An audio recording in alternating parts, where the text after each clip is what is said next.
wabarakatuh. Hello there! I am standing here before all of you to tell you a legendary story.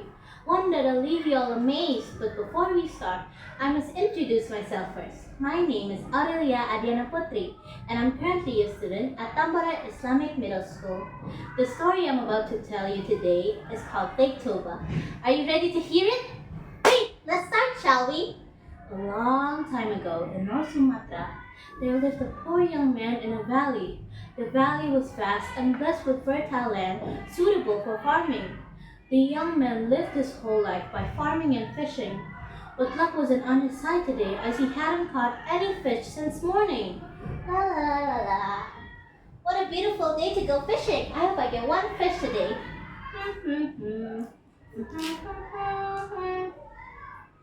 Look, a goldfish! I caught a goldfish. I'm gonna bring it home. Indeed, the young man brought home the goldfish and put it on top of the table, so he would gather some woods to cook the fish. But when he got back home, the goldfish has already turned into the most beautiful woman he has ever laid eyes upon. Who are you?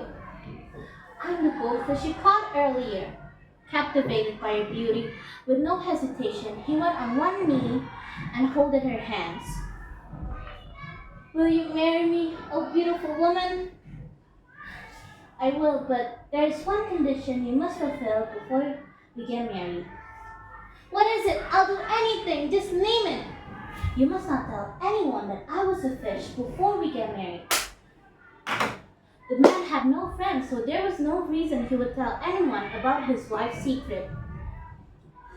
The two eventually got married, and the years fly by. They were gifted a son who they named Samosir. Samosir was a very cheeky boy and naughty too. He would always refuse his mother's request to help his father out and would always run off to play instead. Like any other day, Samosir was refusing to bring his father's meal as he was working on the field. Samosir! You'll bring this to your father this instant. What if I don't want to? You'll bring this to your father or you won't get any dinner tonight.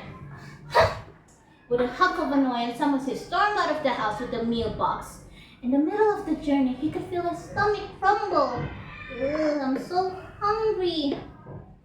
He could smell the delicious foods in the meal box, so he opened it and he saw a juicy fried fish and soft rice. Father won't mind if I just a tiny piece of the rice, right? So good. Minutes passed as he didn't notice his father's meal is already empty. So in a surge of panic, he closed the box and he ran to the field as fast as he could and gave it to his father, hoping he wouldn't notice.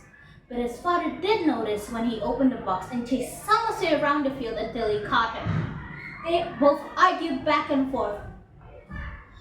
I'm not lying, a fox did eat your meal. I know you're lying, Samosir. Maybe because you're the son of a fish, that's why you're such a liar.